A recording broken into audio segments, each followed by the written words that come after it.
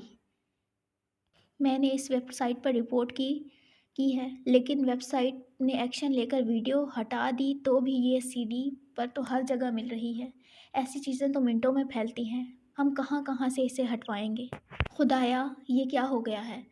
وہ بے دم سی زمین پہ بیٹھتی چلی گئی۔ اگر ابا یا کسی بھائی وغیرہ کو معلوم ہو گیا تو؟ اوہ خدایا، ہم کیا کریں؟ ارم نے بھی خود کو اپنے کمرے میں بند کر لیا اور وہ بھی بس کمرے کی ہی ہو کر رہ گئی۔ سوچ سوچ کر دماغ پھٹا جاتا تھا مگر کوئی حل ذہن میں نہیں آتا تھا۔ شام میں فاطمہ بیگم نے اس کے کمرے میں جھانکا۔ حیا، اٹھو، کتنا سوگی؟ روہیل کا فون ہے امریکہ سے۔ وہ جو چہرے پر بازو رکھے لیٹی تھی، کرنٹ کھا کر اٹھی۔ روہیل کا؟ کیوں؟ کیا کہہ رہا ہے؟ اس کے ذہن میں خطرے کا الارم بجنے لگا تھا۔ کہہ رہا ہے اسے تم سے بات کرنی ہے، وہ کہہ کر آگے بڑھ گئیں اور شل سی بیٹھی رہ گئی۔ سکون کی ندی میں زور سے پتھر آ گرا تھا۔ روہیل امریکہ میں تھا اور وہاں پر لوگ عموماً سارا وقت ہی آن لائن رہتے تھے، پر ایسے میں اس کی نگاہوں سے اس ویڈیو کا گزر جانا عین ممکن تھا۔ خدایا، اب وہ کیا کرے؟ اس نے پیروں میں سلیپرز ڈالے اور مرے مرے قدموں سے چلتی ہوئی باہر لاؤنج میں آئی۔ کریڈل کے ساتھ الٹا ریسیور پڑا تھا۔ اس نے کپ کپاتے ہاتھوں سے ریسیور اٹھا کر کان سے لگایا۔ ہیلو، ہیلو حیا، کیسی ہو؟ روہیل کی آواز میں گرم جوشی تھی۔ وہ کچھ اندازہ نہیں کر پائی۔ ٹھیک، تم ٹھیک ہو؟ ایک دم فٹ۔ میں نے تمہیں مبارکباد دینی تھی۔ اس کا دل زور سے دھڑکا۔ کیا وہ طنز کر رہا تھا؟ کس بات کی؟ بھائی تم ایکسچینج پروگرام کے تحت ترکی جا رہی ہو، اور کس بات کی بھلا؟ اوہ اچھا۔ اس کی اٹکی ہوئی سانس بحال ہوئی۔ وہ نڈھال سی ڈھپ سے صوفے پہ گری۔ ہاں جا رہی ہوں، تھینک یو سو مچ۔ ان گزرے دنوں میں وہ یہ بات بھلا چکی تھی۔ کب تک جانا ہے؟ وہ خوشی سے پوچھ رہا تھا۔ جنوری کے اینڈ یا فروری کے شروع تک۔ تو کیا تم ادھر سبین پھوپھو کی فیملی سے ملو گی؟ پتہ نہیں، ابھی سوچا نہیں ہے۔ اس کے پاس اس وقت سوچنے کے لیے زیادہ بڑے مسئلے تھے۔ کیا بات ہے؟ تم اپسیٹ لگ رہی ہو۔ وہ ذرا پریشان ہوا۔ ارے نہیں، وہ فوراً سنبھلی اور پھر ادھر ادھر کی باتیں کر کے خود کو نارمل ظاہر کرنے میں کامیاب ہو گئی۔ فون بند ہوا تو وہ ارم کی طرف چلی آئی۔ وہ تکیہ منہ پہ رکھے لیٹی تھی۔ یوں سر منہ لپیٹ کر بیٹھنے سے کچھ نہیں ہوگا تو کیا کریں؟ ارم نے تکیہ پھینکا اور اٹھ بیٹھی۔ سب سے پہلے تو دونوں گھروں کے تمام کمپیوٹرز پہ اس ویب سائٹ کو بلاک کرتے ہیں تاکہ کم از کم گھر والوں کو تو نہ پتہ چلے، پھر اس کا کوئی مستقل حل سوچتے ہیں۔ ٹھیک ہے، چلو۔ امید کا سرا دیکھ کر ارم اٹھ کھڑی ہوئی۔ بنا کسی وقت کے جب وہ تمام کمپیوٹرز پہ اس ویب سائٹ کو بلاک کر چکیں تو سائمہ تائی نے آ کر بتایا کہ رات میں ارم کو دیکھنے تایا فرقان کی کوئی فیملی فرینڈ بما خاندان آ رہے ہیں۔ رسمی کارروائی تھی کیونکہ وہ رشتہ تو ڈھکے چھپے الفاظ میں مانگ ہی چکے تھے۔ حیا سب کچھ بھلا کر پرجوش ہو گئی۔ ہمارے دلہا بھائی بھی ساتھ آئیں گے؟ حیا ڈرائنگ روم میں جھانک کر اندر کمرے میں آئی تو وہ منہ لٹکائے بیٹھی تھی۔ تم ایسے کیوں بیٹھی ہو؟ ارم نے آہستہ سے سر اٹھایا۔ سر پہ سلیقے سے دوپٹہ جمائے وہ برق ہوئے کے لیے تیار بیٹھی تھی۔ ہاں، آنکھیں ذرا ویران سی تھیں۔ وہ ویڈیو دفع کرو اسے۔ آؤ، سب بلا رہے ہیں۔ لڑکے کو اس کی والدہ ماجدہ نے اندر بلایا ہے تمہیں دکھانے کے لیے، آؤ۔ اس نے ہاتھ پکڑ کے اسے کھڑا کیا۔ اور ابا؟ ارم کی آنکھوں میں ذرا سی پریشانی اتری۔ ان سے اجازت لے لی ہے اور وہ باہر مردوں میں بیٹھے ہیں۔ وہ ارم کو ہاتھ سے پکڑے ڈرائنگ روم کی طرف لے آئی۔ جالی دار پردے کے پیچھے وہ دونوں لمحے بھر کو رکی تھیں۔ اندر صوفے پہ سائمہ تائی، فاطمہ بیگم اور سونیا بھابھی بیٹھی تھیں۔ سامنے والے دو سنگل صوفے پر ایک نفیس سی خاتون اور ایک خوبرو سا نوجوان بیٹھا تھا۔ سامنے رکھی میز لوازمات سے سجی تھی اور سونیا بضد اصرار مہمانوں کو کچھ پیش کر رہی تھی۔ بس بھابھی، ہمیں تو اپنی جیسی ہی بچی چاہیے، باحیا، باپردہ، صوم و صلات کی پابند، وہ خاتون مسکرا کر کہہ رہی تھیں۔